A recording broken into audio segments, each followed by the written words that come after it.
Momento de meditação, minutos eternos. Hoje vamos falar sobre ansiedade. O que é ansiedade? De onde ela vem? Por que ela existe? Ela é boa? Ela é má?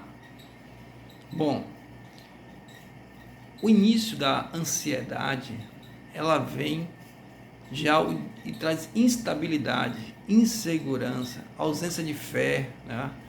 De você estar em paz, de você se sentir protegido, confiante em algo. Então, na dúvida, no medo, vai gerando ansiedade. Ansiedade do que pode acontecer, do mal que pode vir contra você, isso aqui não vai acontecer, não vai acontecer, quando vai acontecer, enfim, ansiedade traz uma insegurança, uma instabilidade na nossa alma, no nosso espírito, no nosso ser. O que a Bíblia fala sobre isso? Jesus tratou em um capítulo da Bíblia, em Mateus 6, sobre isso. Mas antes dele falar mesmo da ansiedade, ele fala algo muito importante. Ele fala assim, em Mateus 6, a partir do 24, ele diz assim, ninguém pode servir a dois senhores ao mesmo tempo. Pode alguém servir a dois senhores ao mesmo tempo? Agradar esses dois senhores ao mesmo tempo? Não. Porque se um manda você ir para o norte e o outro manda você ir para o sul, se você vai para o norte, você desagrada um. Se você vai para o sul, desagrada o outro.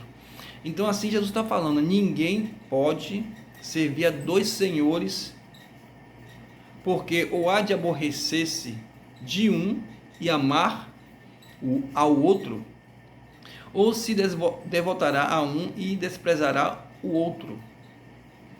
Não podeis servir a Deus e às riquezas. Por isso, vos digo, não andeis ansioso pela vossa vida, quanto ao que haveis de comer ou beber, pelo vosso corpo, quanto ao que haveis de vestir. Não é a vida mais do que o alimento? E o corpo mais do que as vestes?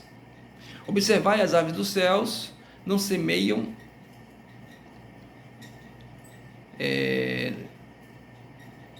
não colhem nem ajuntem em celeiros. Contudo, o vosso Pai Celeste as sustenta. Porventura não valeis vós muito mais do que as aves? Qual de vós, por ansioso que esteja, pode acrescentar um côvado ao curso da sua vida? E por que andais ansiosos quanto ao vestuário? Considerai como crescem os lírios do campo. Eles não trabalham, nem fiam. Eu, contudo, vos afirmo que nem Salomão, em toda a sua glória, se vestiu como qualquer deles. Ora, se Deus veste assim a erva do campo, que hoje existe e amanhã é lançada no forno, quanto mais a vós outros homens de pequena fé. Portanto, não vos inquieteis dizendo, que comeremos, que beberemos, ou com que nos vestiremos. Porque os gentios é que procuram todas essas coisas, pois vosso Pai Celeste sabe que necessitais de todas elas. Antes de tudo isso, ele diz o seguinte, buscai, pois, em primeiro lugar, uma prioridade, o seu reino, o reino de Deus, e a sua justiça. E todas essas coisas vos serão acrescentadas, são coisas a ser acrescentadas, não é a coisa principal da nossa existência. Portanto, não vos inquieteis com o dia de amanhã, pois o amanhã trará os seus cuidados. Basta ao dia o seu próprio mal. Então, irmãos, amigos, ouvintes, ansiedade é o mal do século, é o mal da humanidade. E ela foi gerada quando o homem decidiu governar a sua vida. Não ter o Deus soberano, criador de todas as coisas, onde ele domina sobre tudo e todos. Tudo está debaixo do seu governo, do seu poder, do seu senhorio. Decidiu sair debaixo dessa proteção, desse governo, desse ser poderoso. E decidiu governar a sua vida, gerenciar a sua vida. Então a ansiedade vem quando a gente é desconectado desse ser. onde a gente, por exemplo, é meu caso, né? Eu sempre sofri de medos, ansiedade, fobias e aí vai. Então toda vez que há uma situação financeira, uma situação de doença, de relacionamentos, são três áreas muito fortes, né? As finanças, né? A questão financeira, a doença e o relacionamento gera em mim uma ansiedade, um medo, um pavor do que aquilo pode me causar de mal, do que aquilo pode me dominar, do que aquilo pode me levar e aonde vai me levar. Então isso gera em mim uma estabilidade, uma insegurança, falta de fé, de confiança, de incerteza. Então, quando a gente tem e vive, enxerga aquele que é soberano e que nossa vida está nas suas mãos, se Deus é por nós, quem será contra nós? Quando a gente enxerga isso, crê nisso, vive isso, descansa nisso, tudo mais acontece. Quer seja a morte, quer seja a vida, quer seja uma prisão, quer seja lá o que for que vai acontecer, a gente não pode perder o foco e que Deus não perdeu o controle, que Deus continua gerenciando, governando e a sua soberania é eterna. Mas a gente fica em dúvida, uma criança diz assim, quando pequena, o pai fala para ela assim, se joga no muro, ele se joga, ela é pequena, não tem consciência de nada, sabe, ainda é imatura. Mas quando a criança vai crescendo e vai conhecendo o pai, conhecendo a circunstância que o pai manda ela se jogar, ela já tem dúvida se realmente o pai vai conseguir, quando ela se jogar, amparar ela, segurar ela. Assim foi Pedro. Pedro viu Jesus andando sobre as águas e aí pediu ao mestre para ele também andar sobre as águas. Jesus disse, venha, mas quando Pedro começou a dar uns passos, ele deu uns passos.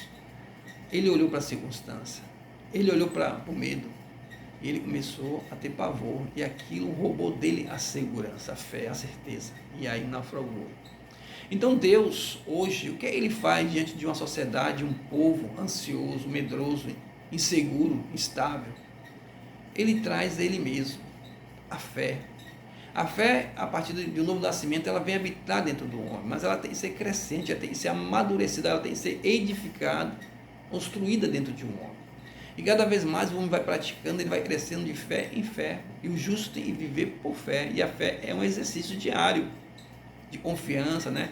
Tem uma palavra nos Salmos 23, diz assim, o Senhor é meu pastor, nada me faltará.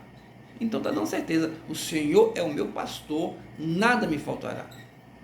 E no Salmo 37 tem 5 verbos que também declaram isso, diz assim, confiar, deleitar, entregar, descansar e esperar no Senhor. Vamos lá, confiar, deleitar, entregar, descansar e esperar em quem?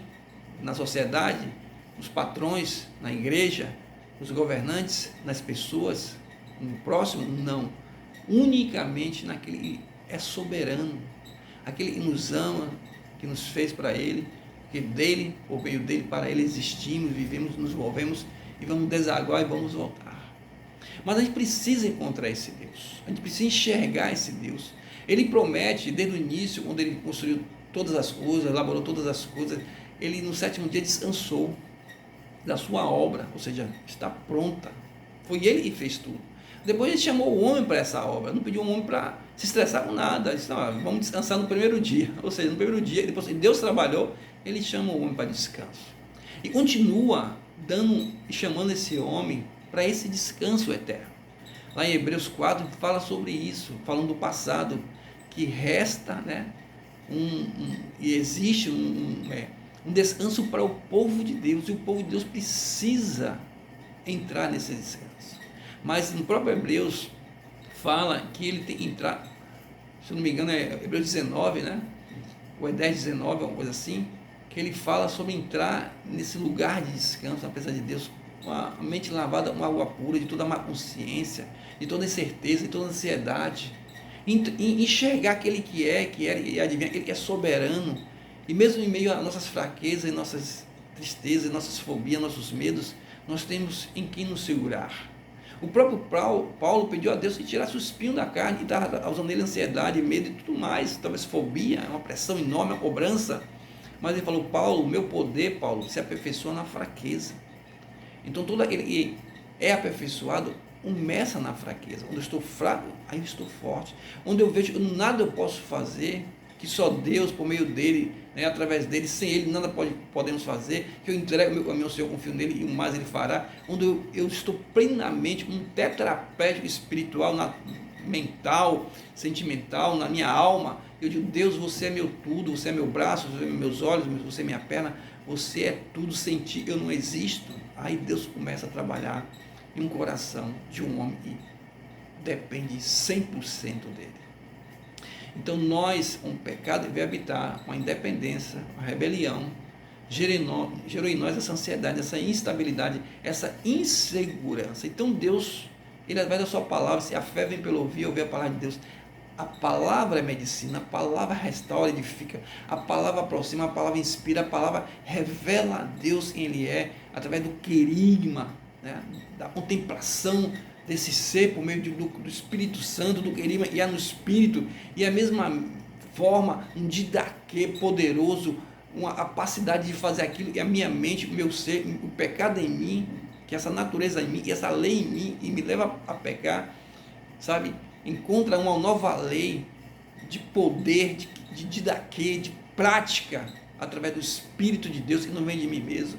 Quando eu me permito viver o querigma de didaquê e ser conduzido por esse ser, ele me leva a lugares que jamais eu poderia ir, a experimentar coisas que jamais poderia experimentar. Um diz lá em 1 Coríntios 2,9, os olhos não viram dos homens, os ouvidos não ouviram, jamais penetrou no seu coração, no coração humano. Deus tem reservado para eles que o ama, mas ele tem nos revelado através do seu Espírito. Por isso, quem conhece mais o próprio mundo, senão o seu próprio Espírito? Quem conhece as profundidades de Deus é o próprio Espírito de Deus. Então o Espírito de Deus é te levar a um caminho de crescimento, de amadurecimento.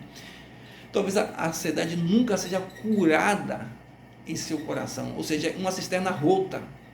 Talvez a rotura, o vazamento nunca vai sair dali, mas a quantidade de água que transborda, é essa que tem que mudar.